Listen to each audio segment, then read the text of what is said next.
Welcome, all you Drangier and Shield Maidens, to this week's episode of Dropping the Hammer. I'm your host, Warhammer. Tonight, we've got kind of a different episode. We've got a lot going on. This is pre-recorded nearly a month in advance, but it's going to be put out. I'm having surgery, and I will be recovering. So this is the episode in advance to make sure I'm covered on that. So tonight, we're talking to my good pal, Damien Sport. Damien, how are you tonight? Oh, man, I'm doing great, Warhammer. How's it going, buddy? This is great, man. It's great. Long night, long day at work, but, work out in the sun, and, it is what it is. Days turn into nights. Yeah.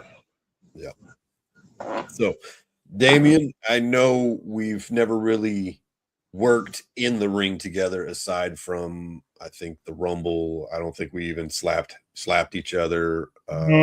No, different time slots, if you will. Right. So we've never worked together, but what companies do you work for? Currently, I am with Sadistic Wrestling Federation, which is also known as Southeast Texas Wrestling Federation. There is Southern Star Wrestling, which SSW, and then there is E2IW, which is Exist to Inspire Wrestling. I'm sure you have heard of all three of those and or been there to each one of them. As a matter of fact, I'm 100% positive, as I am, there's a jar of mead somewhere. I've done indeed been to all three promotions, worked for all three promotions as well. Like I said in the beginning, we just have not shared the ring. It's always been a revolving door, and we're of us in, the other one's out. Really weird. It's been really weird being, as far as character position goes, that we've never actually stepped foot in the ring at the same fucking time. Maybe in SSW we can get this, because are you face? Are you heel over there? Me? No, I'm heel. I'm always heel. I'm heel everywhere. Okay. Apparently I had a face change at SSW, so that might work. As long as Sons of Plunder are running, we prefer to roll Sons of Plunder. That way we both leave happy. But it'd be an interesting situation because the bad guy, Dusty James, and myself are tagging together in SSW. I can't say it's weird, but it seems to be a good formula with a smaller guy and a bigger guy. Smaller guy gets in there, does the crazy stuff, takes the bigger of the beating. The bigger guy comes in, cleans house, tags the other guy in, the other guy takes the dub. It's simple. It's just a simple formula. Sons of Plunder, right there. Or that's what I'm saying. Like, come on with it. I was also thinking possibly Tyson. Well, it started out over there in SSW. We were kind of like a team, sort of. I don't want to push too far off into what I was explained to other things before and what's coming later, but I thought that more SWF. No, okay. See, SWF, we are a thing. SSW, we are just brothers. That's you and Dusty. See? Yeah. So for now, until something happens down the line, no telling what the creative side of SSW is going to pull out. There has been some interesting developments within SWF as far as Tyson and my little faction goes, Legendary. So to give out a small itty bitty spoiler for those that missed the War Action Weekly stuff we've shot and a few other things, including Billy Grimm. Billy Grimm will, before much longer, be a part of Legendary. And there's a huge kicker down the line. Don't know how far. I'd have to give that one out to you in person. I don't want to spoil the idea in case it changes. But if it doesn't change, nobody's going to see it coming. Awesome. Like, there is no one that's going to see it coming. Like, I didn't see it coming whenever I was told about it. Right. Um, even this little bit I've been told that our part is like interesting. I don't know if you've heard what we're doing, but I'm apparently responsible for a certain person's now handicappedness. Oh yes, yes. The paraplegic actor. Um, I swear. Look, if I didn't know any better, well, I might not know any better, but if I was stupid, I would think that, hey, man, this guy over here, he's ripping off Christopher Reeves. Only there was no horse involved. It was just two big ass hammers. Well, and amongst other things that happened that night in previous matches involving all of you. So, jumper cables, batteries, things like that. Yeah, that was not expected. I mean, it was, but it wasn't. Just because where the idea came from and like who it came from, I didn't expect the idea to shoot from that direction. Be like, hey, I want you to do this with this, and I'm like, I looked over and went, oh, that's gonna be nice. I will say to Adam, I tried hanging you, and that didn't work. I tried using a leaf blower on you to blow you away. That didn't work. I had to bring out the hammer and bash your head. Hammer bash skull. Not to steal a line from a movie because I can't think of the name of the movie now, but it's an older movie. It might be called The Devil's Backbone. Actually, I think it is. Crazy older movie, like late 90s, early 2000s, somewhere around there. Anywho, that was a little off subject, but yeah, Hammer Bash Skull comes from a movie line. That's where it correlates. I mean, hammer flatten, hammer flat. That's all I know. So, I don't know, man. What have you been keeping up with? Have you kept up with any of the SWF War Action Weekly stuff that's happened? I have not. Ooh, so then did you watch the last show that we just did, like the end of the month? No. Okay, well then I don't want to give it away until you watch. Yeah, I need to watch it. I've not been on the computer much, so I feel you. Busy life. Yeah, I will be having a week off here coming up, at least until my nose is better. So I will have plenty of time to catch up on everything. Won't be doing much. I've even got, as of time of recording, this is right before Easter, so I've got this weekend off. So right now, that's a perfect time. I'm going to say I'm going to be in Orange, Texas. Are you going to be in Orange, Texas? Actually, I am, man. Buffet of the Buffoons. Buffet of the Buffoons. So Babin put out a post, and he I don't ever remember getting a response, but someone said Buffet of Buffoons, and I Viking knows to look up a thesaurus, but a smorgasbord of Scaramuccius. Oh, I did see that earlier. I don't think I replied to it. Matter of fact, I saw it just before we hopped on here. I read that and I was like, yeah, that would be Warhammer to say something like this. Well, I mean, even if it were somebody like Eighth and Sorrow, I forget what his is because it's Latin.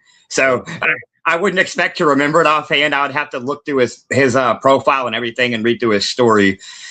Dude, that man has got like an 8-page freaking backstory. Dude, I mean, I need to learn it because I don't. So to me, I have a hard time when people aren't just super obvious with their gimmicks, right? Right. No disrespect to anybody. I'm not throwing shade, but like Undertaker, iconic. Even Hacksaw, Kamala, the Ugandan giant, you pictured things, even going to Typhoon and Earthquake, right. We're a little out there, but you understood the gimmick. So sometimes I have a hard time pulling what sets people apart. Yeah. Yeah. No, I see what you're saying there. Yeah, some of them it's like I don't I don't know how to explain it any easier than some of them. They don't work on their character enough and how they portray themselves, not just to their opponent, but to everyone that's there watching, to anybody that's watching on camera, to anywhere that feed is going. It's cool, you know. They're online a lot. They talk about themselves. Like for instance, here recently, I hate to give you a tiny spoiler, but Ronnie Havoc does hold a belt right now. So yeah, I did see the Facebook. yeah, the whole Sabu thing. What cracks me up is every time he does this, like Sabu, I just do this because you want Sabu, and I'm telling you, respect your tribal chief, son. You know, no, but that's cool. That's just where one of his inspirations comes from. You know, comes from doing what he does. And you know, his character is pretty good as the guy that came in quite a few months back. Well, he's been here a little over a year now, and you know, he came in as this jobber really. And so it was like, who's this guy? Who's this guy in the crowd that wants this match? Who's this guy that Victor Morbius is wrestling? You know, who's this guy? Like 2 months ago, who's this guy that led this 5-man team? So he's been little by little getting this push. Where there was, I think, one of his first major matches after Morbius was against me, and well, Legendary did him dirty. You know, he got busted upside the head with one of them, not an air cast, but like one of those soft boots, like you mess your ankle up. But man, the bottom of them things are pretty hard. But yeah, no, he got busted upside the head with that. You know, he lost to me. Before that, he had lost to Morbius. So he went on a losing streak before he started getting a little push to a couple wins here and some losses there and some wins here and some losses there. And so I guess Creative found a way to give him a belt. And I wouldn't say like give it, like it wasn't handed to him. And I was a part of the match that it went down on. And when you get a chance, check out the most recent episode of War Action Wrestling. It's on the Sadistic channel on YouTube. It was a fatal 4-way. It was fun. It was fun. I just told him, I was like, just tell me who's going over. I really don't, by this point, I don't care if it's me because the belt isn't about me right now. Right. And well, because I know future plans down the line for a few things, and as far as when they're going to happen, I don't know, but I just know enough ahead of time to what's coming. But you know, yeah. That goes without saying. When you live at the same place you wrestle at, damn near. Look, I'm there every weekend. Sadly, I'm not in there training every weekend. I'm usually there training others. But that's still difficult. I've done that. It is. Well, and then if you're. Well, I know you're not like me because I know you trained elsewhere. I think you trained under. I'm going to be wrong if I say it. League of Lions. That is League of Lions. It was okay. I was thinking, wait a minute, hold on, because I know Keelix was there a lot too. Same. I did a little bit of his training. You know, I wasn't. Dude, that guy there. Wow, that's all I got to say. Like, he is continuously elevating. So speaking of Keelix, I will be facing him April 11th at League of Lions for the League of Lions Heavyweight Championship. It's not the heavyweight champion, but it's the League of Lions Championship. So the top one in the company. Is that the belt he currently holds? That's the belt he currently holds right now. I thought so. I do try to keep up on different medias with different guys. Like many of the different wrestlers around, I follow on Facebook, but I follow a lot of them on TikTok. Tons of them. Like a lot of people have mixed feelings towards Smoke the Reaper, but he's a great worker in the ring. Keelix is freaking phenomenal. Like, yes. I think the first time I was involved with a match that he was actually in, it was we were supposed to have a show elsewhere, and weather canceled it out. Like, weather destroyed the outside show. So we literally had an empty audience show that we filmed at the Boys and Girls Club in Silsbee. And it was him and Tyson, and it was a lumberjack match. And dude, all I gotta say is he was worried about one thing and one thing only, and that was being caught when he jumped through to the outside. Yeah. And I It's was like, not I about kept him like, making it over. It's not about the distance. None of that. It's are you no, going to be there to catch yeah. me? Like I told him, I was like, look, worst comes to worst, you're gonna hit me. We're both going down. I don't care if the others are close enough to help me catch you. Like I put myself there because I don't want you, going face first into that hard ass rubber floor. So he does this. He goes, "Who's going to be there?" And I go, "I'm there." He's like, "Bet." Right. And man, matter of fact, that might have been one of the last shows. That might have been one of the last times we had Keelix on. I need to. Not that my opinion matters to them, but I need to talk to the upper management.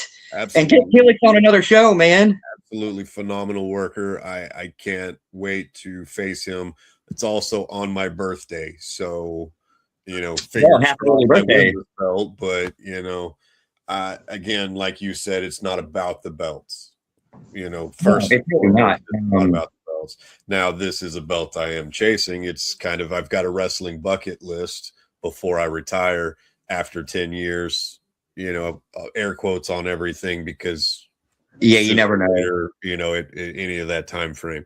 But holding the top belt in your company, that shows you've done it, right? That means you've put your time in, you've worked. Everybody there agrees you deserve to be up at the top. Right now, this is Keelix. At no point do I deny Keelix needs this spot. He needs it. He deserves it. Yeah, I was about to say, no, absolutely, he does deserve it. Man, I have watched so much of that guy's work. From times of him being on the same show to just catching different pieces and different things from other things, and to also catching the sometimes off the wall banter between him and Debo.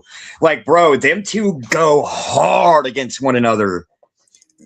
It's a love-hate thing. It started off, and Debo didn't know he was a little heavy with his shots. Didn't know he was hitting. And not everybody realizes their hand, so to speak. And it was, I did cross the line, so he pulled back. Slightly, but it's a respect thing now. Oh yeah. Now it's these days more or less I just see whenever they do go back and forth. It's more of a hard point on the kayfabe, just to because you don't. That's what I try to explain to some of the others. You don't want to be like, hey, I'm blah blah blah, and then you're over here being super duper nice to everybody, and then they see you. And they're like, oh, you seem like such a nice guy. Now, a few people have said that to me, and here's what I tell them. When I walk back through that curtain, I'm not the same person you just spoke to.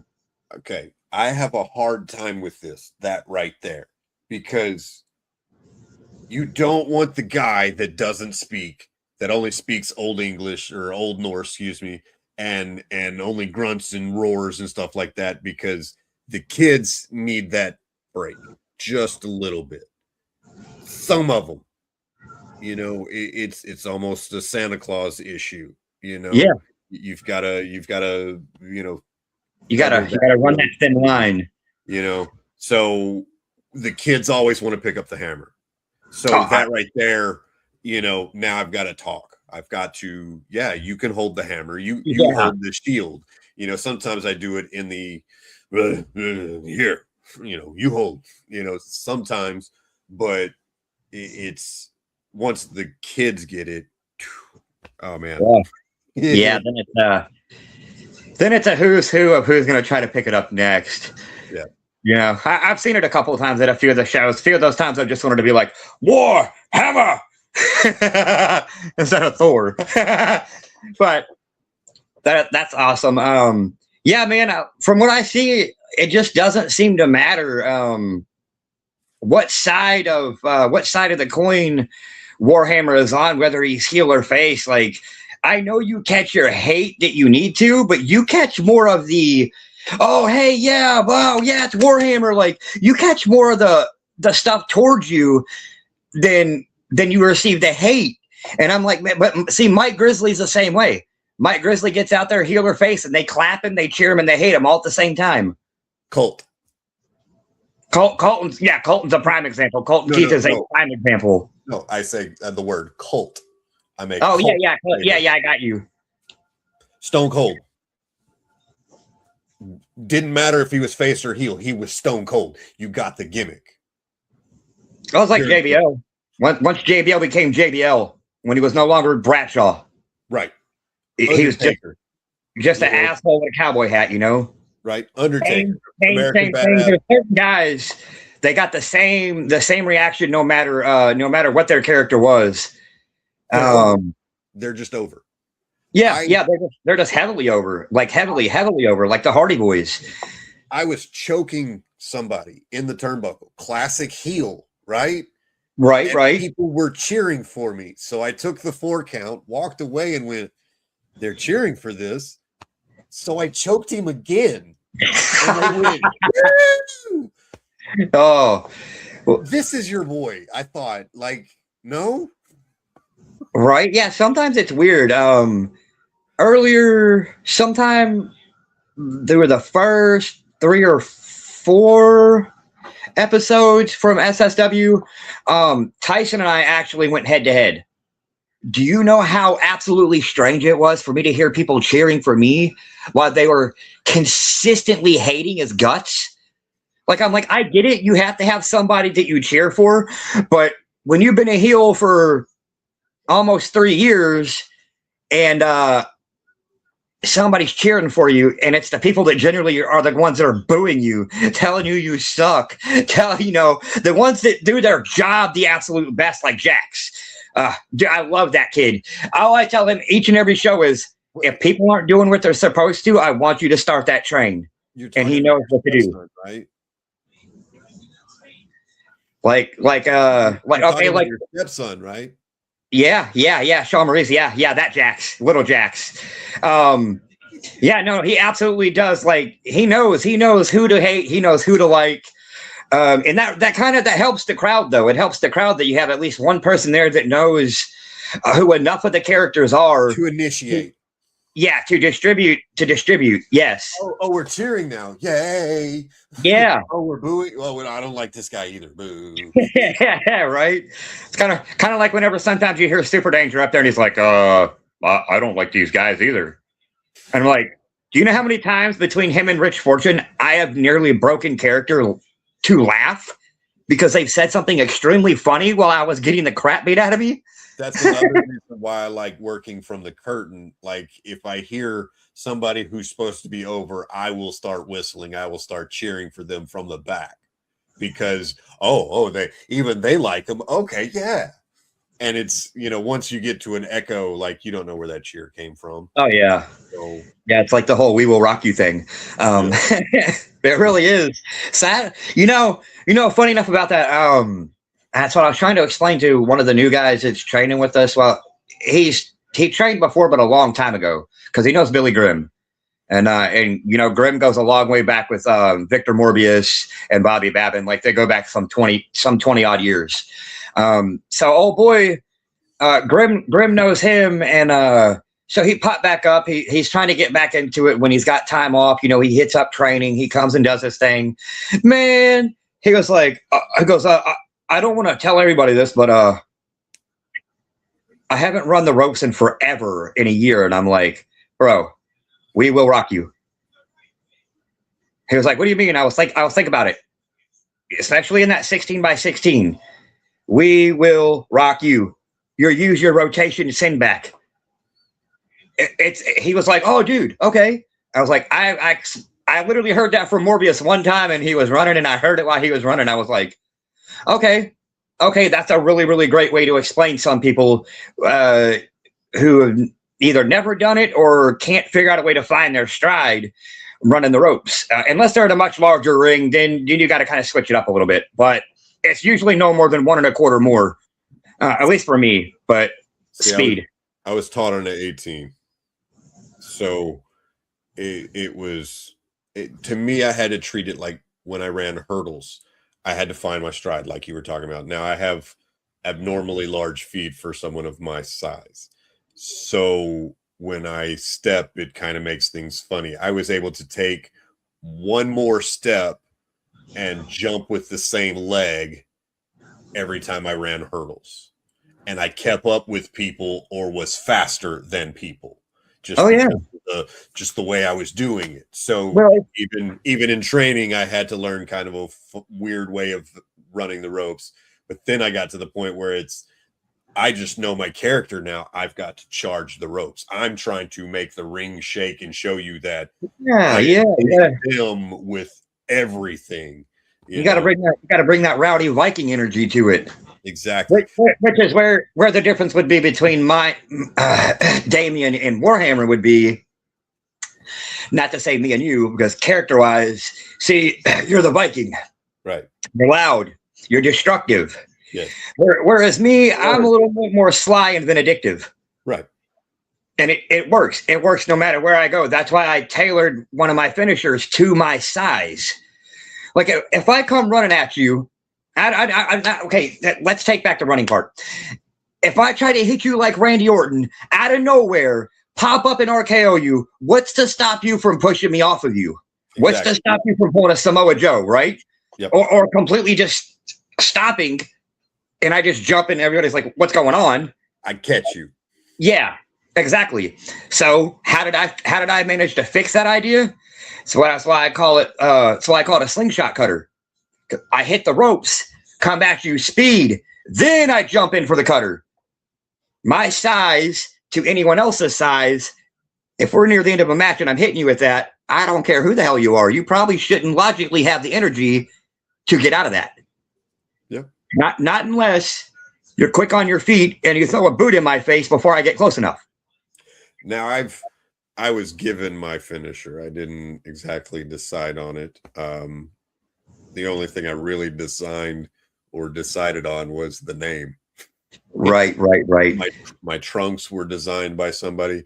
Now the hammer on the back was supposed to have more detail work on it, and that didn't happen. So that's why it looks the way it does.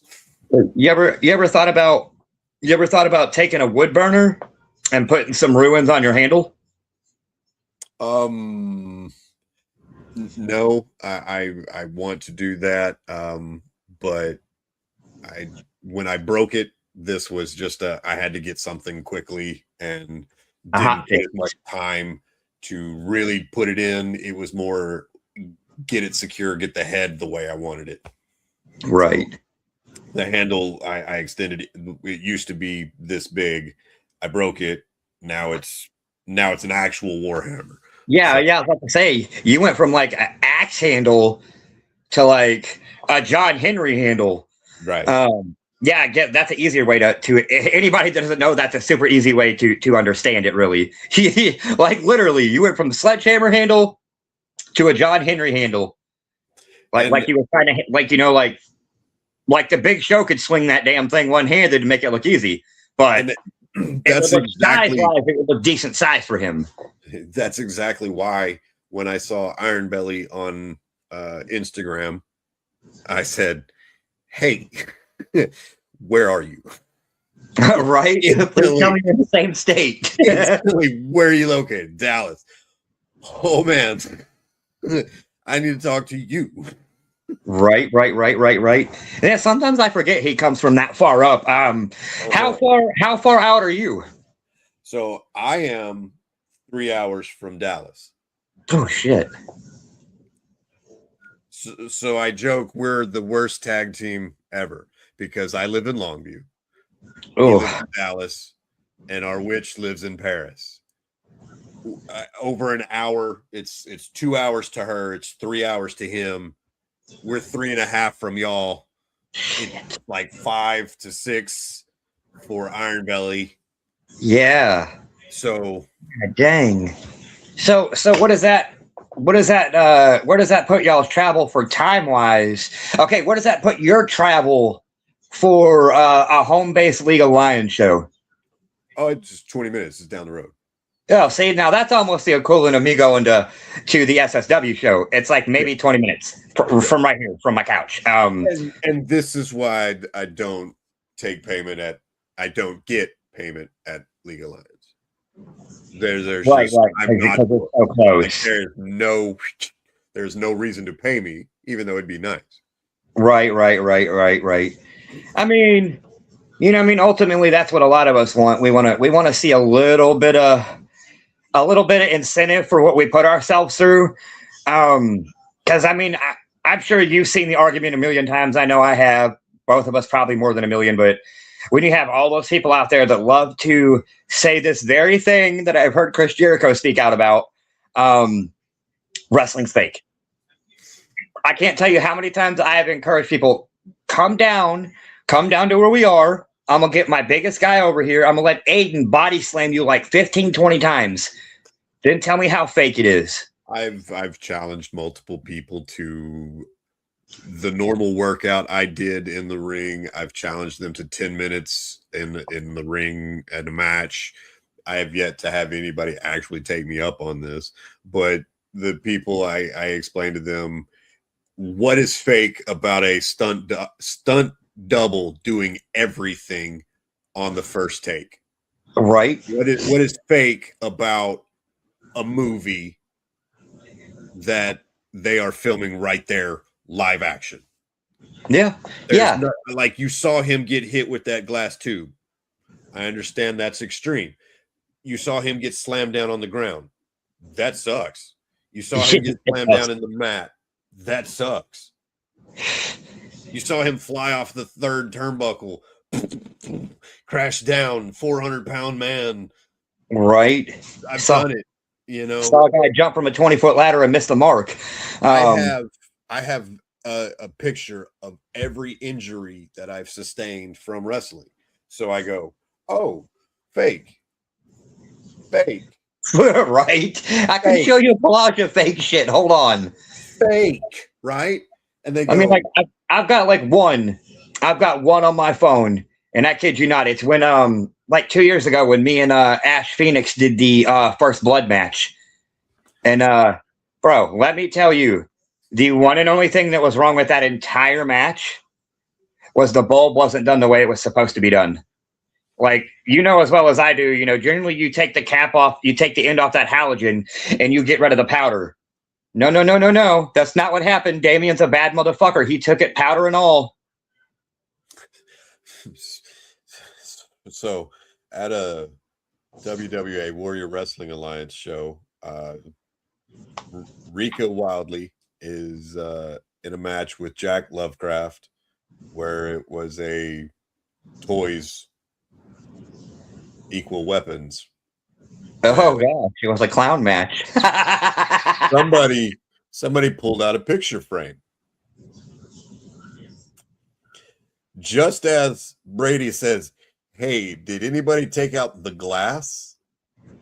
Jack cracks it over Rika's face. Rika's got the mask. It's the only thing that's saved him. Yeah, I was about to say, thank God he's got that guard. Bro, Jesus.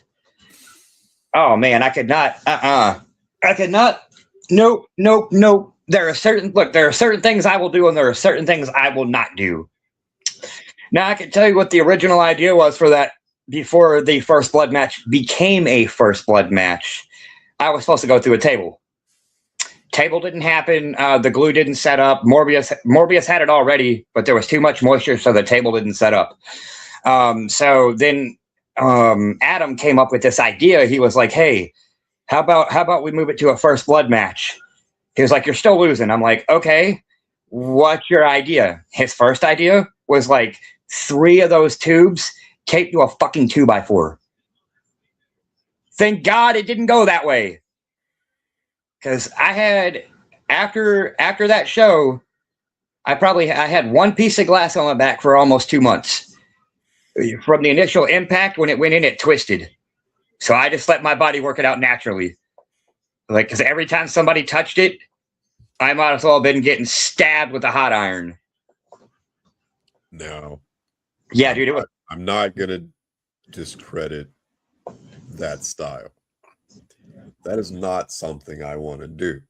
No, that was a one and done. That's what I told Adam that later that night. I said, congratulations, that was the one and done. I never wanted to bleed. Right. I've seen this. I've seen this firsthand. Nearly died. You ain't lying. Then on top of your other side quests on the way home, things that happen, like you've got a really, really weird strand of luck. It took me 3 months to get home safely without problems. Dude, I am telling you, it's like you were on your own journey through Narnia or something. Every time I turn around, the White Witch was stopping Warhammer somewhere. Anywhere from ice to deer. All I can say is determination. Like the fact that I am determined to get to your show, to get home, like all that. Like that's all I can say. I am there for the cause. I am there for wrestling through hell and high water, even if there's a live recording because nobody's in the attendance. Right. Which I mean, a lot of out there things have happened, I guess. I mean, I think it was after our first E2IW show. I kid you not, we were on the way back home, and sure enough, there was like 4 deer feeding off the damn side of the road. And I was like, please don't jump in front of my vehicle. I've done this before. I do not want to have a messed up truck that I'm still paying for. On one of the trips home, I saw like 4 deer, different, sets, and a pig. So this new truck, I can see all these animals on the side. Yeah, you got a little bit better view. Now I can see them. Dude, speaking of pigs, like about 6 months ago, I was out and about driving. I was doing my job and everything, and all I see is all these cattails just shifting directions, boom, boom, boom, all over the place, like sporadic, super sporadic, maybe every 5 to 6 feet, maybe less. Then out of nowhere, I kid you not, like a 300-pound boar shot across the road, and I watched a Dodge Pele that sumbitch and knock him all the way back across the road. That thing staggered to the side of the road, stopped where it was at. I guess the truck didn't get messed up, or the guy was too nervous to get out and look because he kept going. He had to be going every bit of 70 and like a 45. Like it's probably what saved him. Because I mean, look, when that point of impact, when he hit initially, this is all you see. The whole rear end of his truck came up, dropped back down, and he kept going. So I know something was jacked up on that ride, but man, better him than me. I better not rush it with death. Hog are no joke. Now, no, they are not. You mentioned Jobber earlier. I wanted to ask this earlier. Yes. When and where did you get your start? Actually, so in ring, it was about a little over 3 years ago. SWF. Too many S's, all these companies. And sometimes I get them so mixed, match, and jumbled. But no, it was SWF. Shortly after Adam had purchased a ring, really, he did a show. Did a couple shows in his backyard, then he started grabbing venues and then started trying to find a home base. Before that, though, it was off and on for 20 years backyard. Like, I don't know many guys that willingly took a power bomb in somebody's backyard. Especially not whenever you get picked up and all you hear on the way through the transition of movement is power bomb. I'm like, okay, just don't kill me. Like I'm not the biggest, most well-built guys. Things hit me a little differently than they hit others because of my size. I'm one of our smaller guys, but we do have guys smaller than me. So, I understand my place on the card. I understand my place on the size chart for sure. Right. Which, I mean, don't get me wrong. I mean, I've gone against OG Dollar Johnson before, and you know who OG is, and you know who I am. You see the major character and size difference in everything in the ring. I mean, needless to say, I got destroyed, but hey, man, he looked really good doing it. So one of my best friends, Monster Creed, I'm trying to get him to come south with me. Him versus the Mountain, that's already happened once. Obviously, but I'm the reason his black hole slam is so nasty now, because I had to continuously take it, and I was like, no, you're gonna get this, Right. And now he got it, and I've taken it the most, and so when he takes it, he will literally use all the momentum, and instead of falling with you, it's a spike. Ooh. Oof. A 400-pound man should not fall with a 100-and-something pound man. No. What should he do? He better. What he should do is have full control of the situation. For sure, absolutely, and that's why he slings you into the ropes, and you bounce back, use all your momentum to. We've gotten completely around, back to camera, back to crowd, for him to spike me on the ground, and I die in spectacular. Yeah, right. But like, I've done similar. When Grizzly has used his black hole slam, or his Grizzly slam, whatever it's called now. It's gone through a couple of name changes, but I'm using the most generic so anybody else understands. So, they get that, Yeah. Oh, yeah. Right. That's what I'm saying. If you give it the name everybody knows it by, they know exactly what you're talking about. So the way we worked it, one of the shows was, dude, he threw me into the ropes. I came back full on. I'm talking like, if I would have run any faster, I'd have hurt my calves. Like, I was pushing, I was digging into the canvas, and man, I caught just enough air for him to have that clean sweep of my feet, and I completely went all the way up and down for that Uranagi. Hug him tight. Oh, dude, like, and so we did a similar spot another time. Let me tell you this one. This one was awesome.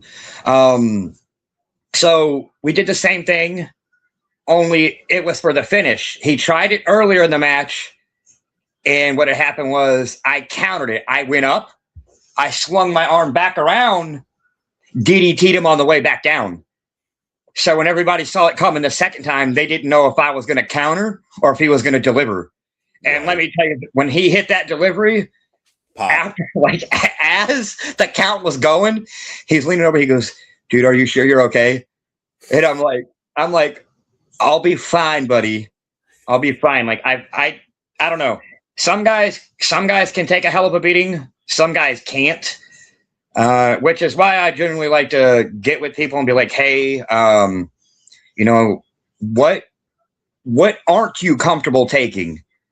It only because there are certain things that I can't do. So instead of leaving that to an option, why not just kill the option before it's available? For sure. It's like, I'm not going to pick you up and try to power bomb you like my legs are going to give out. Right. And I'm not going to pick you up and body slam you. I'm going to risk dropping you on your head. So what am I going to do? I'm going to drop kick you into the turnbuckles. Right. And my moveset kind of varies a little bit depending on size, obviously. Always. But my moveset still is head, neck, spine. That works on everybody. My goal was to be able to suplex even 400 pounds.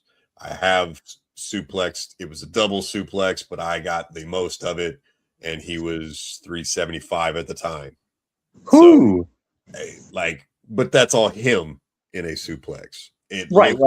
Me, I've also body slammed somebody who we were promoting at 500 pounds. Shit. He wasn't 500, but it's kind of funny. It was the opening, so I body slammed Maui Mike because he's a quarter ton of fun.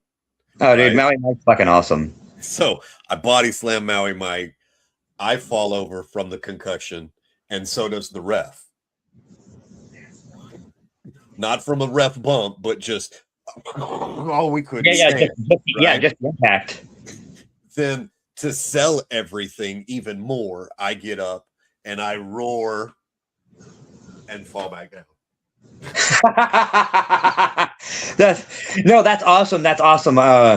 I sometimes I use a similar technique depending on what the match is. I'll do it. I like to do it out of the corner. If you splash me once, cool. If I know there's 3 coming, it'll change the routine. But if you're only going to splash me twice, usually that second time, I'll take like a half step out and I'll drop to my knees and then I'll chest plant. And it gives that like, oh, okay. Nope, never mind. He's not good. It works. It just depends on who's hitting me with it because, if I see you gearing up for it, I'm like, okay, I'm going to let you get the first one off. Second one, I might let you get it off. If you go for a third one, depending on the match, I'm evading that to high hell. I'll usually tell you, block it, take over, it's coming a third time, so take it. Yeah, that's usually what I do. A third time I do it on purpose and it changes tide. And then when it does, it's like, okay, I'll get mine in and then I'll pick a spot where I might do what I do sometimes, which is I'll be on my knees leaning over the other guy, but the whole top half of me is over their head. Well, it looks like I'm eye gouging the crap out of them. Right. And so, a lot of times everybody's like, why do you do that? Because I do it that way for a reason. The referee can't see it. Same way when I'm working somebody off the corner. If I've got their head back and I'm doing my thing, ref hits that count. When I turn, I always turn towards the ref and I rake the eyes on my turn. Ref doesn't see it. The fans bitch about it, but hey, that's what they're there for. It was for the fans. It was always complain on the ref, and now they hate you. Like it's giving them a reason. Well, it's like what was that match I had? It was the most previous one with Colton, which is a show you hadn't watched.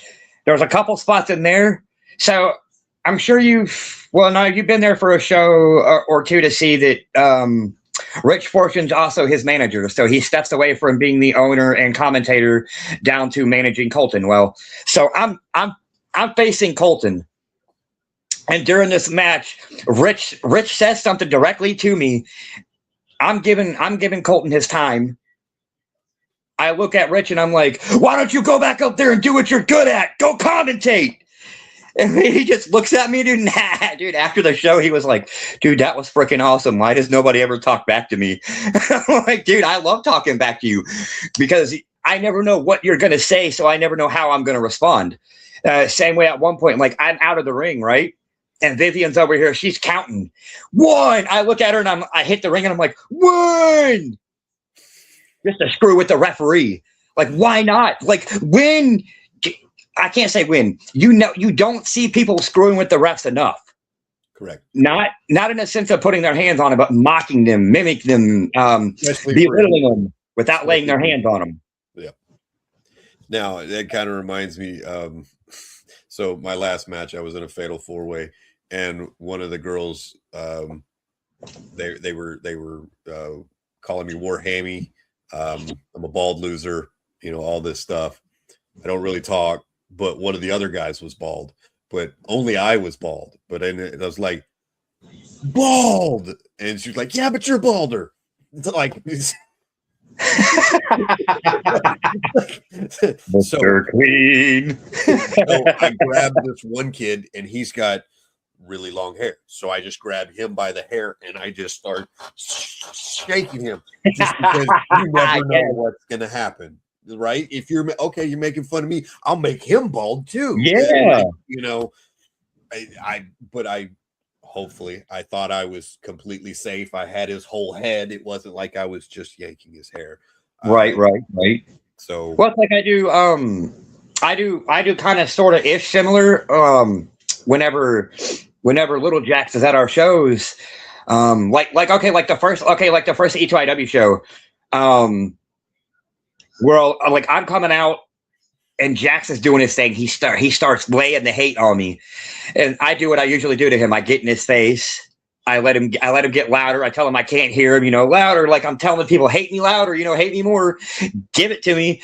And then Jax gets like nose to nose with me. And I tell him just loud enough for him to hear, take a seat. And I push him back into his chair. So he knows, like, he knows each time I do something, I'm not going to intentionally hurt him, but when no one else knows what's coming, like, I don't even know when I'm doing it. Most of the time, he doesn't know when I do it, up until the point when I say, hey, sit down. And I give you the push. He knows he's part of the show at that point. He knows how far he can push it. And certainly his mom knows we're all safe. Oh, yeah. Well, it helps. It helps that his mom knows most of us. So she knows in general we're not actually going to put him in any physical danger, not purposely.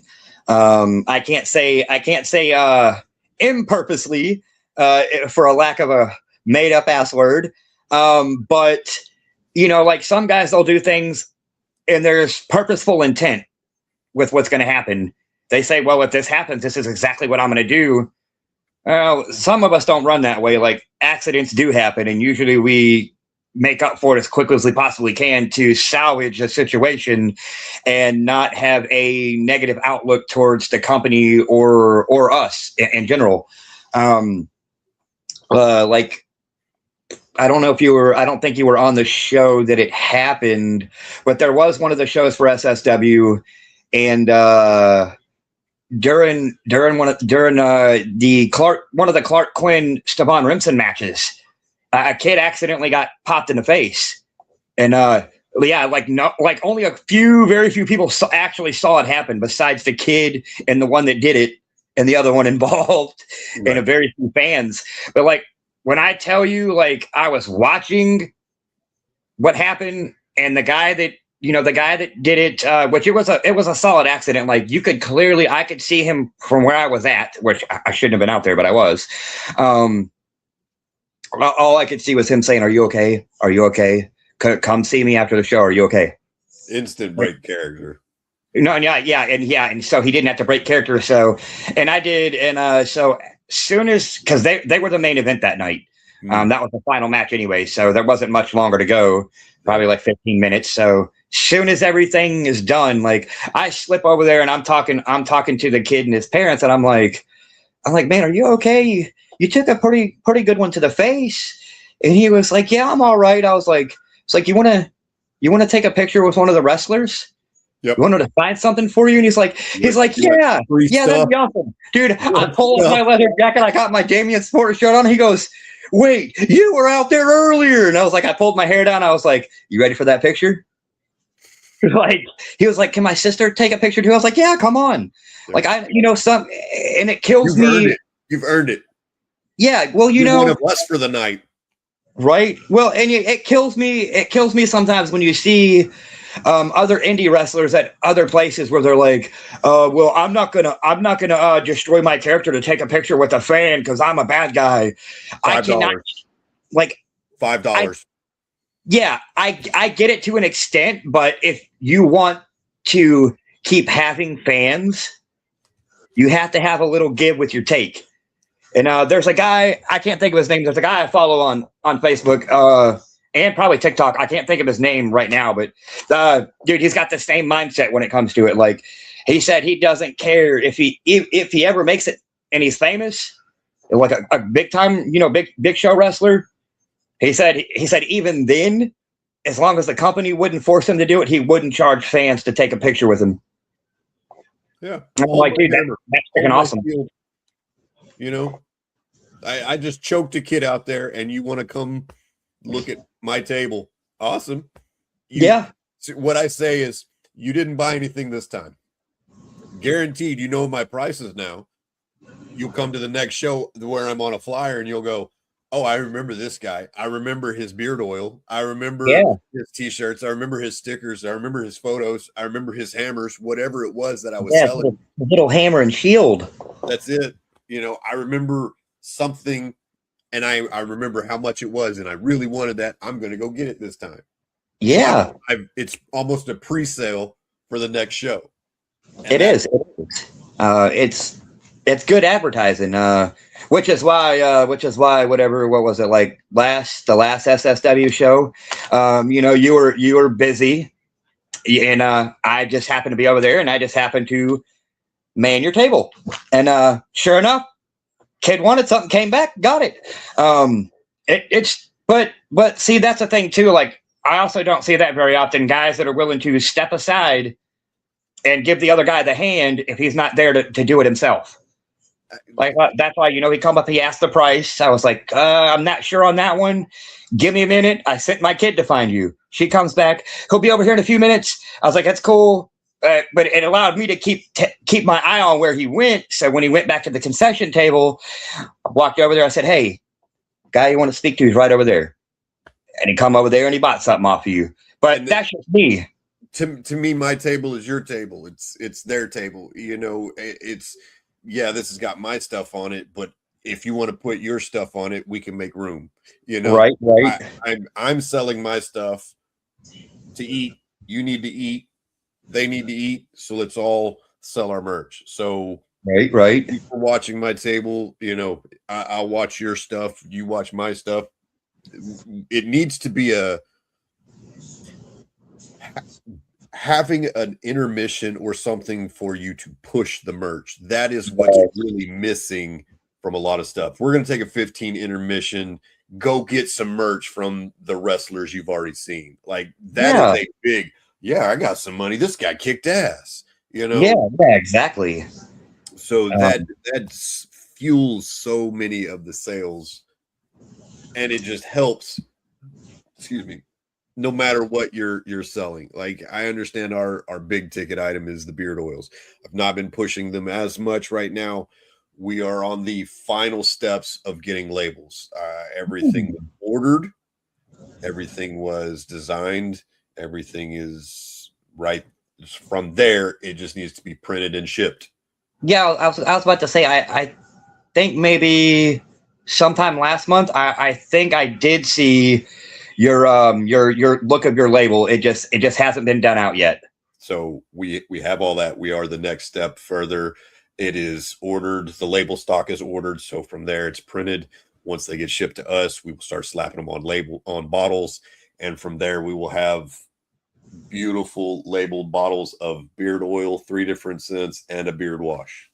So we went from putting just stickers on to actual legit labels.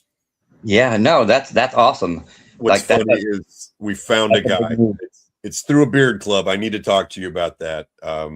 It's the Renegade Beard Club on TikTok, but it is international. So that's what that flag is. Renegade Beard Club. Okay. I can see it.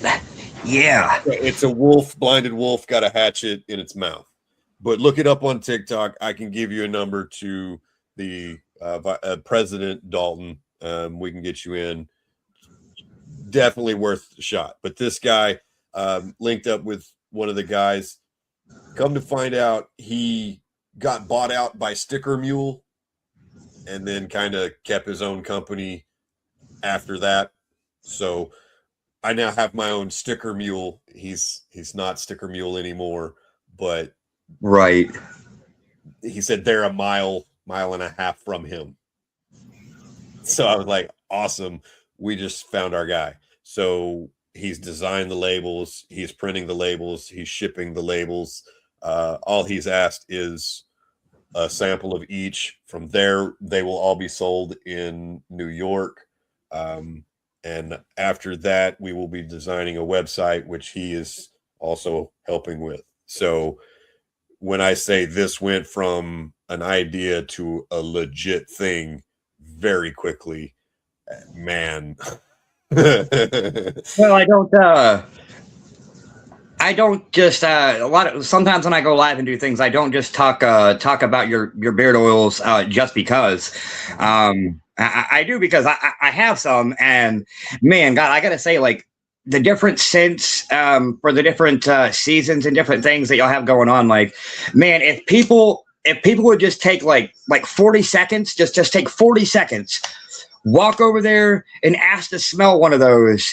Ask to smell them all. I promise you are fixing to leave with probably 2 or 3 of them. That's what happens. That's exactly what happens. So we have our sample bottles, we put them out, bam, and then men and women both walk over, smell it. One of them is buying the bottle for the other person. Yeah. Now, we are currently also working for a feminine line, so it will be more floral, a little more. I don't want to sound bad, but it'll be more girly. You know? Right. Have some kind of nice cherry blossom jasmine scent or something.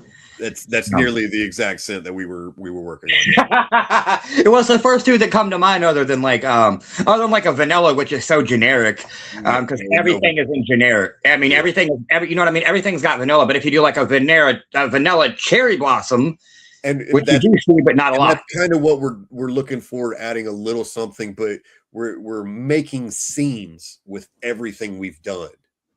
It's an environment, and that's what's selling it.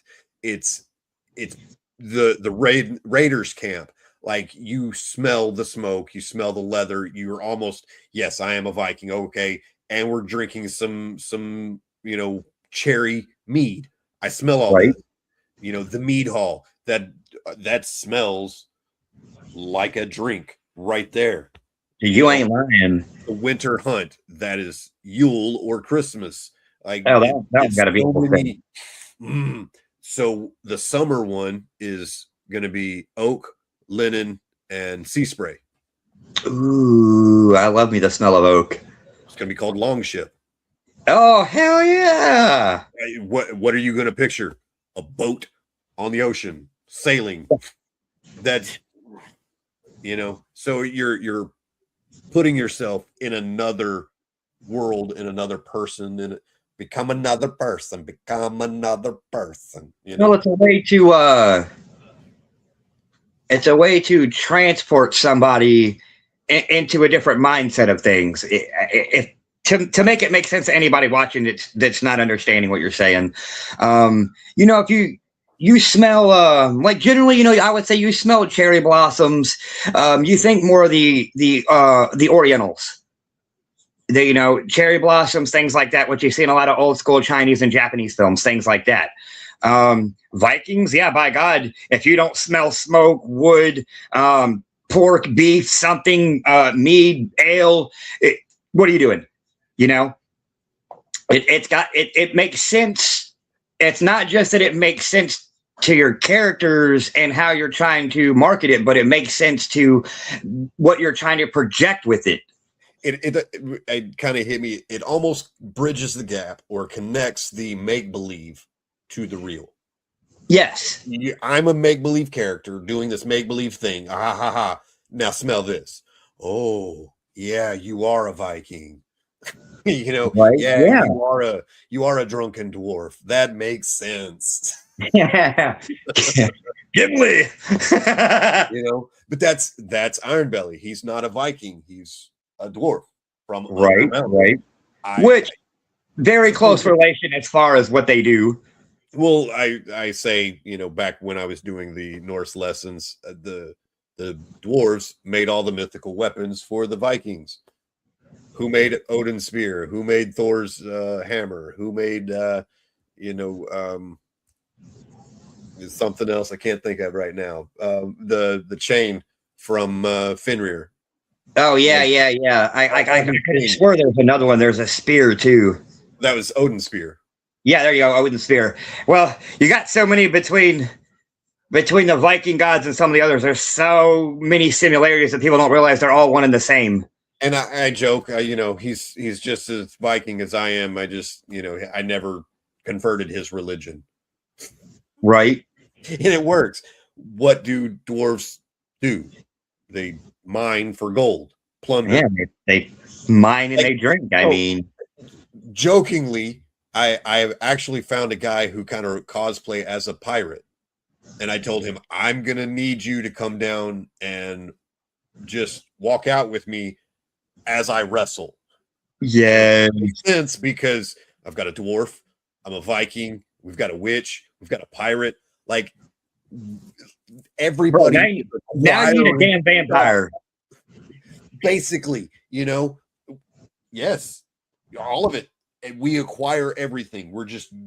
That's everything that is mythically it's gold and plunder and just more and more and more. It's all the mythicals, really, if you want to put it that way. No, but that's super cool. Like, there's a lot of times you don't see people with enough. I'm not going to say enough heart, with big enough balls to try something different. You see there's only one other set of Vikings I can think of, and that's WWE's guys. And I don't even know if they're still like, Ivar and them. But you don't really see vampires running around anymore, which you used to see. You see like Vampiro back in the day. But certain characters you don't see that. You don't see some crazy sadistic asshole ready to go through hell like you used to see Mick Foley, Mankind, Cactus Jack, Dude Love. Like, the faces of Foley dude's a freaking genius. Now, I'll be honest with you. I was so far removed from wrestling, I didn't know there were already Vikings in wrestling when I started wrestling. Yeah, I didn't either until I started playing a couple of the newer games from, like, I think it was like 2022, 23, 24, one of those WWE games. When I first saw Ivar, I was like, when the hell did they get a Viking? Instantly, I was mini Eric the Red. I know, dude. Literally, Shawn Marie's son Jax has made you an Iron Belly with using those models. Yes. So, and had I not, no, that was last year's game anyway, or year before that. He's also got the figures of the Viking Raiders, which are now Warhammer and Iron Belly. Yeah, right. Now, if you have some crazy guy that comes running out calling himself Eric the Red, now y'all got a trio. So, I didn't know there were Vikings, and I was like, nah, my name's going to be Warhammer, kind of like Undertaker, and I'm going to carry a giant hammer. And then they went, oh, you mean like these Bludgeon Brothers? Yeah. So I was like, yeah, but no. Well, I mean, these days it's hard to come up with a completely original gimmick that has zero similarities to anything ever. The Viking Raiders weren't even the first Vikings. Berserker and Bruiser Brody. Yeah. Oh man, I haven't heard Bruiser's name in forever. Well, that's like a lot of people. They know the RKO because of Randy Orton. Diamond Cutter. Exactly. Got it from DDP. He modified it same as I modified mine. And so when people are like, well, how did you figure out how to come up with the way you do your finisher? And I'm like, well, look, Orton wasn't stupid. He knew he wasn't going to do it the same way DDP did. He decided to figure out another way. What did he do when he did that? He also came up with another name, which most people know, some people don't. The RKO literally stands for Randy Keith Orton. Yeah, which, other people were like, for the longest, Super Danger used to call mine Damien's Paradise. And every now and again, he slips up and calls it Damien's Paradise. And I'm like, bro, just call it a slingshot cutter. Just like occasionally I will lock in a crossface crippler. Everybody knows whose move that was. I'm trying to get people, when I do it, to start referring to it as the Final Vice. It makes it my own move, my own name, without somebody out there saying, "Oh, looks like there's shades of Benoit." Like, yeah, that's where the idea came from. Get that. We are always going to get that. We're going to be likened to somebody else, no matter what move we did. Somebody did it better. Somebody was the pioneer. Somebody was the innovator. So we're living up to it. Just like when I do, I'm calling it the Jormungandr strike, which is my triple back suplexes, right? It's not Suplex City. Yeah, let's say it's not the Three Amigos. And it's not the Three Amigos because I roll. It's still connected, and I roll back up. So slam, and then I roll, pick you up, slam, roll, pick you up, slam into a pin. Right. And so instead of a side roll, you're doing a flip. Right. And it's a circle. So the Jormungandr, the World Serpent, circular, it makes sense. I've changed it because I'm not Eddie Guerrero, and I tried never to do the three amigos, three sisters, whatever you want to call them. Three senoritas. That was him. So I always try to do, a neck breaker or a DDT last, just to break it up. And that's a lot of the same reason why I don't go to doing a big top rope splash. To me, that's Eddie Guerrero. That's Eddie Guerrero all day long. Like, man, hits that top rope, Viva la Raza, and he flies. RPD. I was about to say, now, when it comes to that guy, I haven't figured out the mechanics of how I would set this move up, but I have come up with, basically, it's a straight up Rob Van Dam style move. It's a rolling splash to the corner. Yep. Just gotta find the reason to why I'm up. My spear is just as lethal as Goldberg's. I just don't actually connect with it like he did. He would knock the boots out because he would do that to you. He was more football. I understand it's a show, so I'm trying to time my launch to where I am horizontal and I am now connected with you to fall. Right. So the timing issue. And I didn't know the spear was a banned move at SSW until I talked to Adam, and he was like, "Oh, not for you. You went to training." And I was like, "Oh."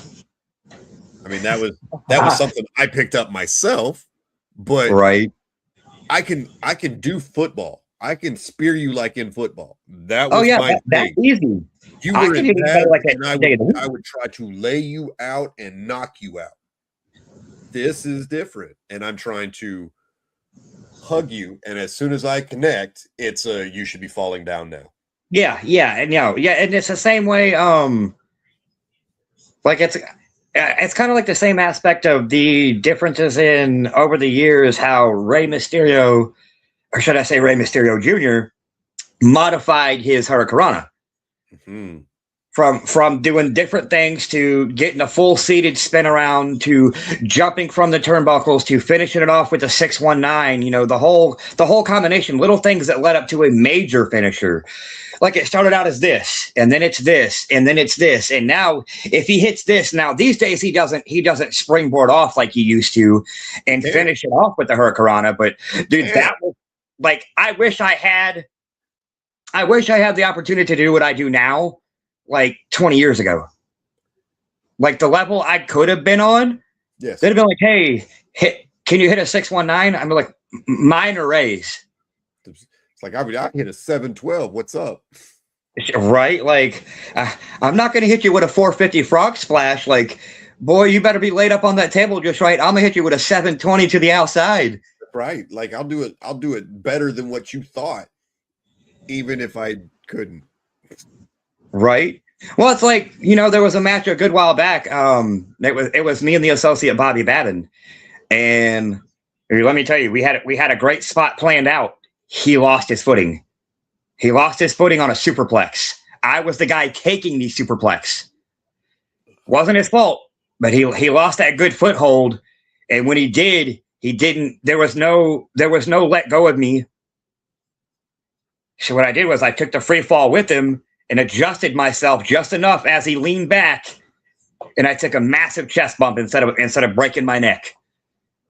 But you've seen me work enough to see that I try to time most of my things to make them look as close as I can and making it look like I get the ever-loving hell beat out of me. That's why I like working snug, because I'm making it look like I'm beating you, and if you can make it look like you can take a beating, we're gonna work fine. Oh, dude, it'll work great. That's why I'm not cutting my hair. It's put back now, but I use what I call the Shawn Michaels technique. You hit, you sell. The hair does the rest. The hair does everything else you need it to. Yes. It's more than half yourself. It is. It contributes to a lot. I can't tell you. Oh, I can. When we did the show at the Comic-Con last year, there was now in the video, it's hard to see the whole of what happened because the video just it missed a bunch of the action. But Robert, sweet idea. I probably never would have thought of taking it, other than he brought it up just before the match. But he was like, "Hey, not far from the end of the match, I'm gonna jump off the side of the ring and I'm gonna DDT you into the floor." When I say it looks so good, even Coach asked me after the show if my face really hit the floor. All this time he's been coming, all this time he's been to training, trained himself. Even he had to ask me if my face really hit the floor. And I looked at him dead in his face and I said, if you think I hit my face on the floor, then everyone else thinks I hit my face on the floor and I did my job. So my dad gets on to me because he says at a certain point I'm selling too well and he doesn't know if I'm actually hurting. And I said, if it looks or sounded like it hurt, it probably didn't feel right, and it doesn't feel good. But it can't exactly just be, taking a superplex, die. Right. Or, somebody come in and they screw up the mark and you have to figure out an adjustment. Yeah, but I mean, he expects me to give him a thumbs up and, I'm okay. Oh, no, yeah, no. I can't just give yourself the old attaboy. You got to keep selling. Man, look, yeah. No, 100%. Speaking of selling.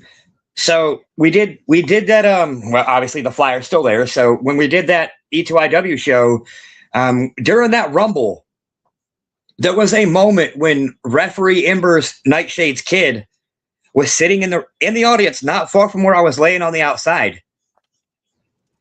She thought I was hurt. So legitimately, she started walking towards Ember saying, "Hey, mommy, hey, mommy, hey, mommy." She was pointing to me. She truly thought I was absolutely hurt. And there was an elderly lady that was at the show too. She asked me at the end of the show, after everything, she was like, "Are you sure you're okay?" I'm like, "Ma'am, I really appreciate you asking, because usually fans don't usually ask. They don't usually ask if someone's okay, because it's a hard draw. Are they selling or did it really happen? Not like when you got your head cut open, that was real.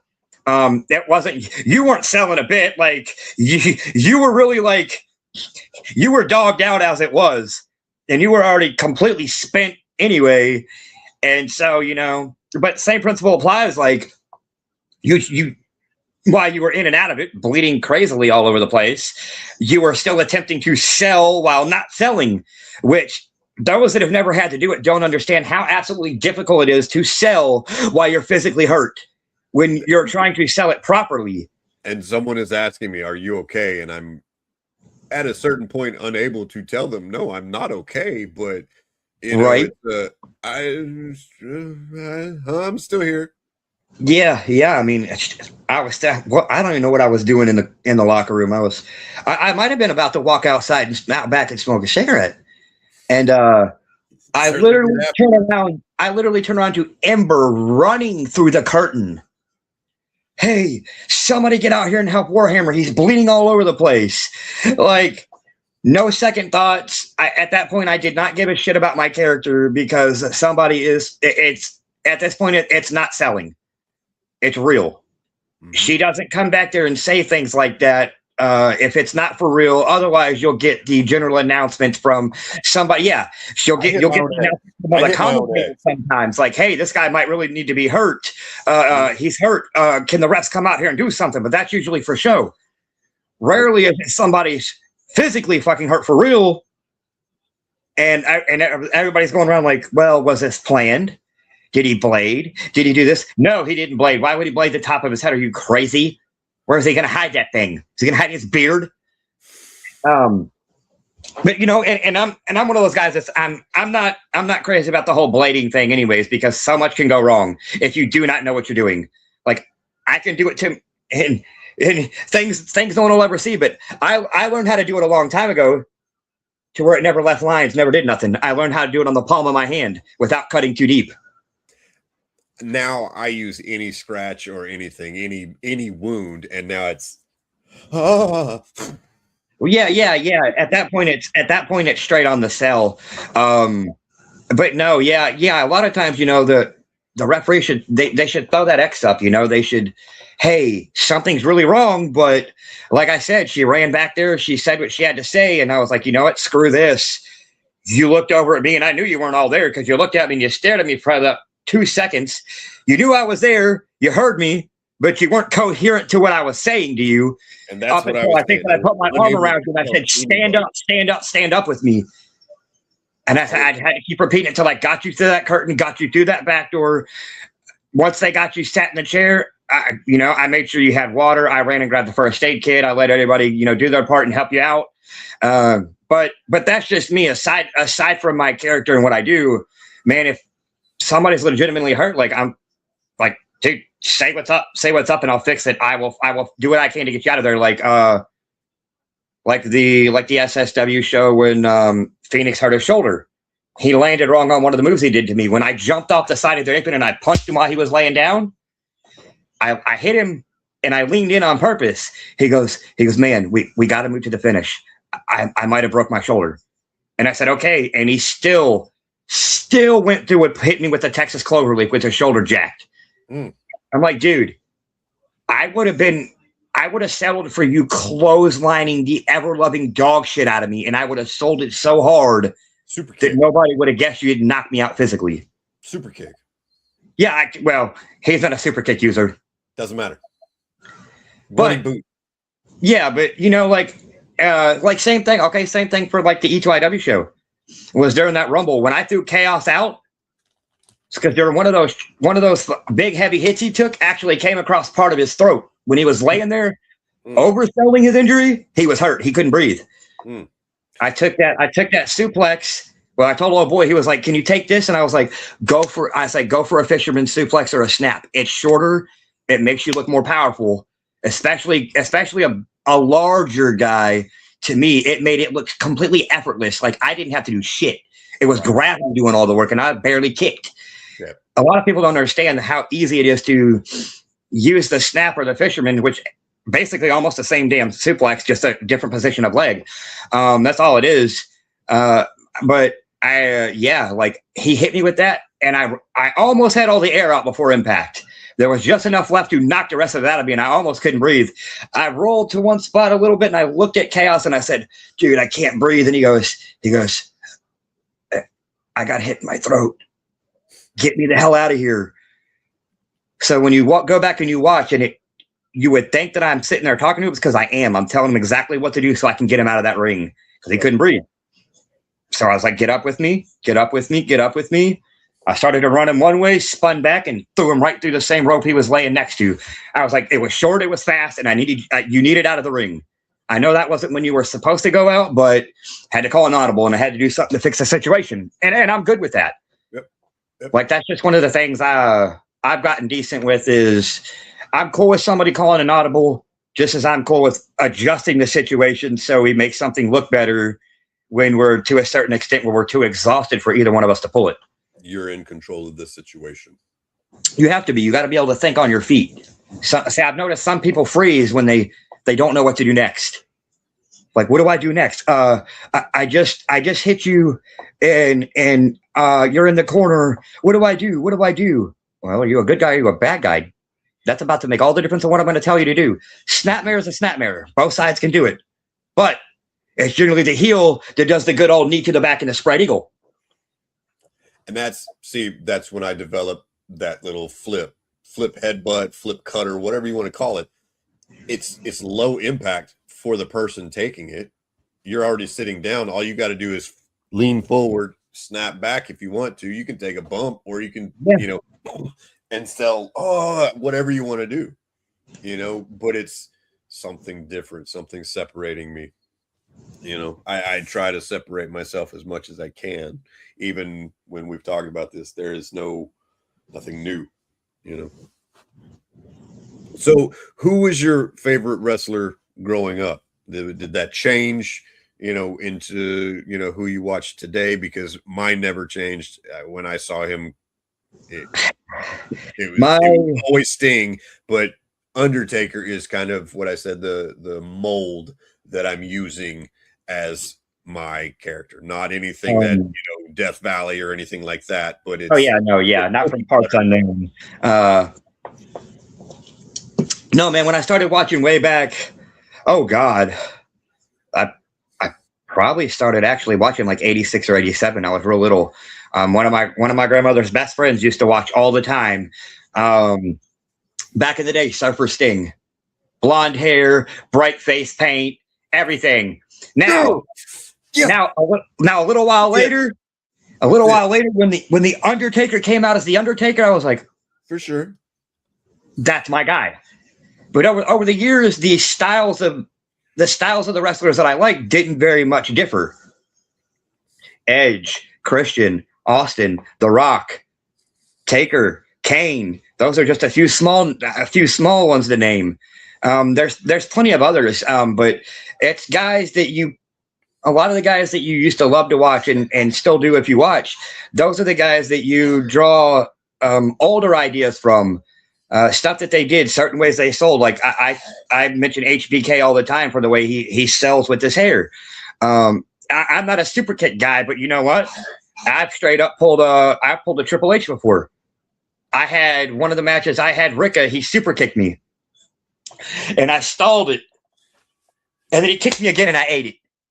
I stalled it long enough for him to deliver a second kick. Like afterwards, he goes, "Dude, that was freaking awesome. How'd you think to do that? Like while we were doing it?" And I was like, some of my best ideas literally happened in transition of the moment. So it got kicked into me. Yeah. Bam. Yeah. Oh, kind of like when when we did Sugar Crash and somebody threw the ladder at me and it bounced off me and busted Gluttony in his eye. Oh, dude. Yeah. Yeah. Underneath it all, he had a black eye. Dude. And then the next day they were talking about it in our wrestling chat, and Ethan was the one that brought it up, and I'm like, yeah, that's funny, man. I'm rubber, you're glue. Whatever hits me still hits you. So yeah, I Sting, his work with Rick Rude, like I never liked Rick Rude. Sting, Surfer Sting. Oh my goodness. I was always with face paint, everything, the sequence, man, Sting. All of it. Everything up until they literally a couple of the other guys helped him reinvent his character when he came out was a lot of people refer to as the Crow Sting, but that's where the idea came from. And then then you had the red and black. He swapped the colors for a bit. That's just the Wolfpack, but Sting never changed. Yes, his look changed. Sting never changed. No, never. He wasn't like a John Cena coming in as one character, as prototype early on, and then later being known as John Cena. Not like Batista being called Leviathan and then later becoming Batista. Like when their characters changed, the both guys, everything changed. Yeah, like some people, they're like, hey, like I had one time a guy over at USWX. He asked me one time. He was like, "Hey, what's your character?" And I'm like, I'm explaining it to him. He was like, "Don't take this the wrong way, but if you just put in some contacts and put an upside down cross on your forehead," and I'm like, "You are the third person to tell this to me." I could straight pull a Charlie Manson character, but it's my build, it's my hair. Like I could, but it's taken me a long time to make my character what it is and to make people understand that I don't have to be the biggest guy to give you a problem. Right. I don't have to be the quickest to outwit you. To me, that was just lazy writing. And that's the easiest way to say it because, just put something on your forehead, put some contacts in. Oh, yeah, you're a vampire. Yeah, right. No. Right. I'm going to grow a beard out. Okay, I'm a Viking. That's half of it. But it's everything else I've done to make it stand out. And from the moment I break curtain, you kind of go, oh, that dude's a Viking. Right. It's from the music choice. It's from my clothing. It's from all the accessories that I bring to the party. You get it and it's a pull back from the 80s when everything was a gimmick. You wouldn't find normal people wrestling. These were not. No. These were No, gladiators. man, you weren't gonna go to Walmart and find Mosh and Thrasher. No. To name some of the guys that people later realized weren't even related. Right. Hey, the Brothers of Destruction. But we were young. We ate it. We ate it up. It was a great storyline. It was real. I saw the Berserker try to stab the Undertaker, and the Undertaker just sat up and then rolled out of the ring, and then just so I was like, oh, I'm sold. That's all I needed. This was real. Yeah. And then I found out it's predetermined real, but it's fabricated action. You know what? That's actually a really great explanation for what wrestling is. It's fabricated action. Combat theater. Yeah, it is. It is all of it. I mean, but people get, that's why, like I said earlier, I hate when people want to do the whole wrestling fake thing, because then it's like it all boils back down to the same thing. Everything you watch on TV is fake. The movies you watch are fake. The celebrities you like to see in movies are fake. They're not really. He's not really Ethan Hawke. But they get take after take after take after take after take. We did it live one time, planned it in the back. Yeah. Talk about it. That's really pretty much how it is for most of us. Like, I can't say most of us, a few of us, because I know a lot of people out there prefer to try to run through the match. And I'm like, just tell me what you want to do. We can go through it like 1/8 speed. Plan spot. Okay, this turns into this big spot. Okay. And then we'll fill. Yeah. You take over your big spot. Fill. Then we'll work to the go home. Yeah, that's the way I like to work a match. Like, how do you want to start? We already know who is winning. So which thing are you going to use that sets it for the finish? Obviously, you're going to use your finisher. So work back from the finisher. How do we get up to that point? Yeah, like as long as you make the transition to the finish make sense, everything else in between will flow. Just fill it in. It's like watching Dragon Ball Z. You have a million filler episodes. A wrestling match isn't much different when guys know what they're doing. You know your few key moments. You know how you're starting. You know what your finish is. You know who's going over. Other than that, everything else is just having fun. How far you're both willing to push one another and still keep it professional. And get your character over. Get your other opponent over. Oh, you're going over. Okay, I'm gonna make myself look bad. Gonna make you look good. All right. Man. Yeah. I'll get you next week. Yeah, I mean, look at when me and Ricka had our match.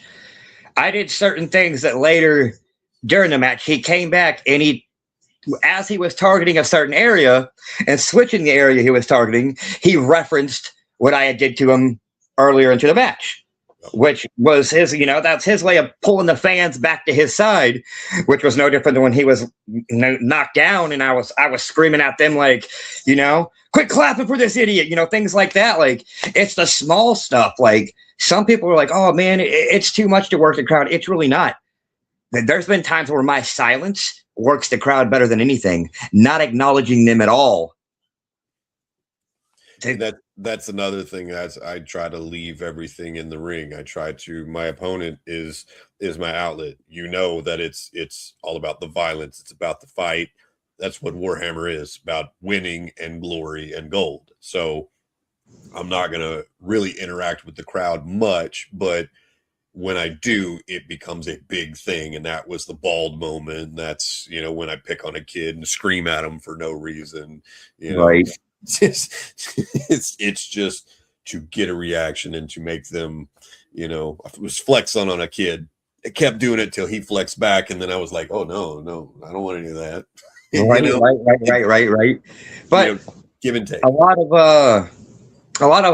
of other wrestlers out there don't always seem to understand how these smaller interactions like that with one or two individuals can really set the pace for how the crowd treats you the rest of the match. Like, that's why I love having little Jacks at our shows, because we get that small interaction and that's it. That's all it takes. Yeah. Like, he does one thing and every other kid bandwagons. And especially my kids. God, let me tell you, there was a show, one of them, all I heard was, "Hey, Damien, you suck," and a water bottle came flying at my face. Like it was like 3/4 empty. I guess they were doing that stupid flip bottle crap. Right. Well, dude, this thing comes flying at my face. I see it out of the corner of my eye because I was turning. I catch this thing right in front of my face, and I literally chuck it right back at my kid's head. And all you could hear was some of the adults sitting there going, "Oh my God, I can't believe he just threw that in a kid's face." I'm like, good. Hate me more. Yeah, like I'm ready for my close-up, Mr. DeVille. But it's those itty bitty things, like, and you know, Victor Morbius is he's been adamant about a lot of things he's told people, especially for your matches, man. If you can keep most of it basic and make your few big spots matter and count, make it mean what it's supposed to, then it makes your match better than, let me do this, let me transition to this, let me transition to this, let me go into a hold, like, you can work in chain wrestling, but after a while, people get tired of seeing the same repeated motions. That's why I don't do it. That's why I rarely chain wrestle. That's why I don't lock up. That's why I go for the overhead. Why? Because usually by the time you reach for it, I kick you in your gut. Even that's over and done. I'm trying to find out how to get a match started without these things. I'm trying to not do a double down. I'm trying to not do the things you're going to see 6 times that night. Right. Well, that's why, like, I don't see it often enough, but, you know, a lot of guys do the standard collar and tie, right? They'll tie up. Why is it that I almost hardly ever see the good guy, which works for him, or the bad guy, either one it works for, swipe the arm out of the way and open up that whole rib cage? I've had the last 2 matches I've had 2 different people do it. I did it over there for SSW. The last show I went against Swainyo, the what does he call himself? The Holy Ghost Gangster, and he wasn't sure how he wanted to open the matchup, so I was like, look. So we came up with a couple ideas. I said, no, I don't want to do that. I do that all the time. I don't want to do what everybody else is fixing to do. I said, here's what we're going to do. We're going to walk around for a second. We're going to size each other up. Not long. And I usually drop a low motion too, somewhere near my knee, to let you know, like, my fingers rotating. We're about to circle. Just something quick and small and subtle. And then we locked up. Immediately, knocked my arm away. Good. Now here's your opening. You were supposed to take lead first. Here's your open to take your lead. Which a lot of people don't. They don't put logical thought into enough of what they're doing to make it make enough sense as to why they're there. And now, like you said, my signal will be squaring up. It's a fight. It's a fight. It's a fight. I'm ready to wrestle. Right. Unless you're kickboxing, then. But this is how we're circling in the ring, right? So we're sizing each other up. I'll get my hands up. And ready, and then that's when I'm going to start moving. That's your signal for me. I'm going to start advancing. Right. So like, see what this is me being a bear now. You know, I've become the monster now. I'm. Rah! Yeah. So, right. Yeah, man. I've been trying to figure out, same as you. I've been trying to figure out other ways to start matches that you don't see very much. Like, as far as most everybody that wrestles within SWF, SSW, and U2IW, I am one of the few guys that likes to do an open-handed lockup rather than a standard lockup, because no one else really does it, and it works for my character. Why? Because they're thinking, oh, well, look, he's a small guy, he's the bad guy, he's got to figure out something that works to his advantage. Of course it works to my advantage. I might have you reach up here. What's this hand doing? I'm fixing to throat thrust you. I might jab the eyes. I might kick you in your junk. You never know what's coming. Yeah, really. Like I did to Colton last show. Give him the good old eye jab twice. Like, and then and then later he got a like on the spot announced suplex, and I was like, yeah. Soon as he came in close, I hooked it up and I said, I know we didn't talk about it, but suplex. And he was like, okay. But it was a filler spot. We both realized we forgot a few things, and so it was like, well, we're roughly the same size. We've gone against each other. You're beating me anyways. This is going to be a good, strong spot for me. I'm going to work you a little bit.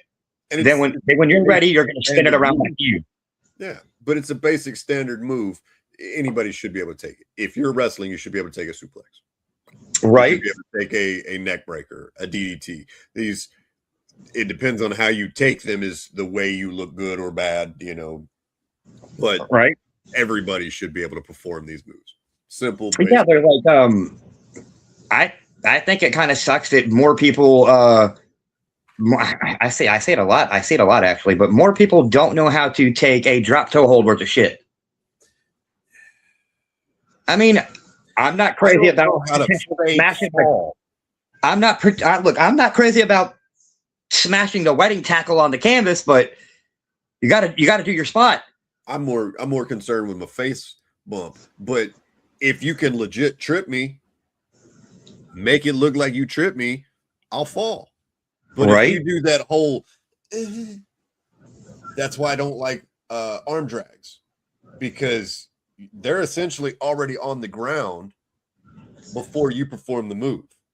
Yeah, that's it doesn't work with my character. No, that's why I like the way Morbius does it. Morbius will literally drop down like as he leans back about the time you should be coming into rotation. Right. So as he leans to drop, it's mechanical, it's methodical, like it's supposed to be. Where you get some guys that they'll just hit it out of nowhere, and I'm like, why? Why did you do that? Why didn't you just do a hip toss? Now, when I do a drop toe hold, I'm legit taking an ankle and kicking your hamstring. Yeah. So it's a 2 move, and I'm dropping that leg for you. It looks like I really kicked your leg out because I did. It's a high point, low point. Which and another thing you don't really see a lot of people. Well, it's hard to do unless you know what you're doing and absolutely know what you're doing without screwing the other guy up big time. But an actual sweep, if you screw that up, the other guy is going to be out and pissed. Yes. The same way because I sparingly use it, but same way when I use a jumping armbar, I only do it if I know the other guy is 100% comfortable and capable of dropping just right. Otherwise, your shoulder's paying for it. Like, I'm taking the bump regardless, but it depends on how I lock it up. I could hit you with an elbow drop or a leg drop, roll over you, spin around, lock in an arm bar. Anything it's funny because my kid loves to do it. She likes to transition my arm behind my back, kick my knees out, slam my face to the floor, kick me as I try to get up so I jump to my back, and then she'll do Undertaker's big step. Then she'll hurry up and she'll drop into position and lock in an armbar. I'm like, dude, if that is not a kid picking up on like quick, like things you can string together that make sense, like that is insane. Yep. She's learning to chain her moves together before she can take out an opponent really quickly. Because she started seeing how some of the people were doing it, and I was like, Freya, do it this way. And so she spins around the right way and she gets that arm back. I was like, okay, you got my arm there. What are you going to do? I don't know. Kick me in the back of my knees. Drop me to my knees. Then she was like, okay, then what? I said, I'm on my knees. Grab the back of my head and just run my head forward to the canvas. It looks like you're slamming the bloody hell out of me. I literally just took 1, 2, 3 in a row. 1, 2, 3 in quick succession. All you have to do at that point is let me try to get up, kick me, let me do my thing. From there, I'm chest up. It's your ball game. Elbow drops, leg drops, Colton's big ass, huge top rope elbow drop, which I like. I like his elbow drop. I don't see too many people trying to do it. I did it once from the second rope. I'm not. Yeah, no. Well, I mean, look, I'm not a high flyer either.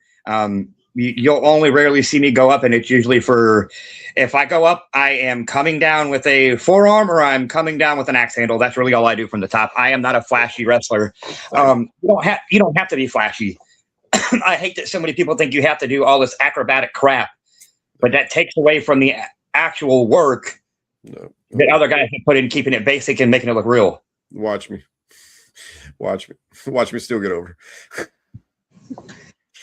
All right, man, I didn't realize it's almost 10 o'clock. I've got work in the morning, unfortunately. It's almost been 2 hours, so this is one of the longer ones I've done. So I do want to appreciate having you on. Anytime. So let's plug our shows really quickly. We got April 4th, the Buffet of Buffoons in Orange, Texas. Right. And then we've got April 18th. That's in Silsbee, Texas. Exist to Inspire Wrestling. Yes. And then, like I've said, April 11th, my birthday, I will be in League of Lions in Marshall. You'll be doing your show with League of Lions, and I will be over there doing a show with Southern Star Wrestling. So that's right. Three brands, you stay busy. Yeah. So, where can people find you on Facebook, YouTube? No, absolutely. I'm slowly but surely working on my YouTube, although my kids get a hold of my stuff and there's videos of them, but somehow they get more views than me. Kids, right? You can find me on TikTok and you can find me on Facebook. Eventually, well, I probably won't do a Snapchat because to me, it just doesn't get quite as pushed around as everything else does. For those that don't know about it, I did find another thing that's very similar to TikTok. It's called Clapper. It works the exact same way, but they have lesser music choice abilities than what TikTok does. So if you have original, you can upload. It works. I'm on there too, Damien Sport. I'm Damien Sport everywhere. Anything I'm on. Including my email, which I think is Damien Sport. It's either Damien Sport 85 or it's Damien Sport 63 at Gmail. So, which is what others have failed to do, which is set up their own email and or character profile. We've got a Sons of Plunder. That's about it. I think Iron Belly has one. I don't have one. No. I do think you can follow Iron Belly, I believe, on TikTok. Oh, yeah. I mean, yes, I just meant, he's got his own email and stuff like that. I didn't go that far into it, but I do want to appreciate you coming out. And I'll talk to you this weekend. All right, bud. Yeah, I'll see you this weekend, brother. Be safe. Good night, bud. All right. That was Damien Sport. I'm going to end this really quickly with, I've got another crystal sent this month. This is hematite. It's a hematite point, so it's really awesome. You already know I've got hematite on my bracelet on both ends, making everything look nice. I've worn hematite for many years, but it's another good stone right there on point. So it's for anchoring, calm, release, to protect, and for energy. So hematite is a strength bringer. It is a stone for the mind. If you often find yourself at the mercy of other people's bad moods and vibes, then hematite is ever ready to step in and make sure that you don't become a sponge for negative energy. For those who are high empaths, hematite is an incredible investment. Hematite is also believed to help improve circulation and reduce inflammation, making a popular choice for those with physical ailments. Additionally, this crystal is thought to enhance focus and concentration, making it helpful for those who struggle with mental clarity. Whether you are seeking physical or emotional healing, hematite crystal points are a beautiful and powerful tool to aid in your wellness routine. So that was the new crystal that I got. Like I said earlier, I've got 3 shows coming out. April 4th in Orange, April 11th in Marshall. I've got April 18th in Silsbee. April 22nd is my surgery. This is coming out afterwards, but like I said, it's pre-recorded nearly a month early, so it's a lot of Back to the Future stuff. It's talking about future but past at the same time. It's wild. But thank you for tuning in each and every week. Be sure to hammer that like button, share this with your friends. Tune in next week, and I'll be back with a new nose at this point. But yeah, I'll be breathing much better, and that's all I can say. We're doing it. We're doing it. We're wrestling. Nose job. April's big. So, all right. Good night.